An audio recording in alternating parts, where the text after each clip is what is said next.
Japan region TikTok account တွေမှာတော့ငွေဝင်ပြီးငွေတွေရော့ဝါနေတဲ့အကြောင်းလေးတွေပေါ့နော်ကျွန်တော်ဒီနေ့ပြောပြမယ်တချို့ကျတော့ဒီမိမိ account တွေမှာပေါ့နော်ငွေဝင်နေတယ်ငွေရရော့ဝါတယ်ဆိုကျွန်တော်ပြပေးမယ်နော်အဲ့တော့ account တွေမှာဒီ balance ဆိုတဲ့နေရာလေးနှိပ်လိုက်ရရတယ်ဒီနေရာမနှိပ်နေတာဝင်ကျွန်တော်ဒီ TikTok studio ကတစ်ဆင့်ချင်းပြပေးမယ်နော်ဒီနားလေးနှိပ်လိုက်မယ်နှိပ်ပြီးတဲ့အခါကျတော့ကျွန်တော်တို့ဒီမှာပေါ့နော်ကျွန်တော်တို့ရဲ့ပတ်စံကာတာဆိုရှင်တော့ balance မှာ3.10နော်ဒေါ်လာအဲ့လောက်ပြတယ်ကျွန်တော်ဒီမှာဆိုလို့ရှိရင်ကျွန်တော်ဒီဒါဗီဒီယိုသိမ့်မတင်လို့ဒီလောက်ပဲရပါပေါ့နော်အဲ့ဒီမှာဆိုလို့ရှိရင်0.10ပေါ့နော်ဒီကပြတယ်အဲ့တော့ကျွန်တော်တို့ဒီဟာလေးကိုနှိပ်လိုက်မယ်နော်ဒီမှာဒါကိုတင်ထားတဲ့ဗီဒီယိုတွေပေါ့နော်ကျွန်တော်ဒါလေးကိုနှိပ်ပြမယ်နော်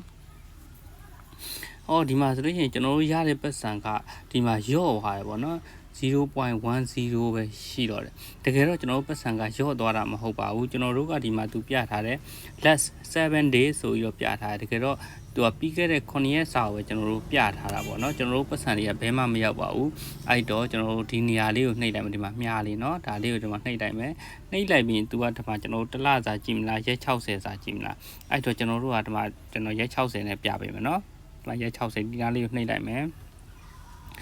ဒီမှာတွေကကျွန်တော်တို့ရဲ့ရက်60စာဒီမှာဒါလေးပြတယ်ပေါ့နော်ဒါ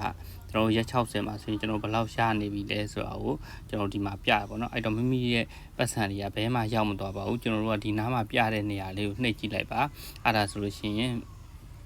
ဘယ်လောက်ပြလဲဆိုတာပေါ်လာပါလိမ့်မယ်အားလုံးစိတ်မပူကြပါနဲ့မိမိရဲ့ပတ်စံတွေကဒီနားလေးမှာရှိပါတယ်ဘယ်လောက်ရမှထုတ်လို့ရလဲဆိုကျွန်တော်တို့ဒီကောင်$10ပြည့်လို့ရှိရင်ထုတ်လို့ရပါတယ်เนาะ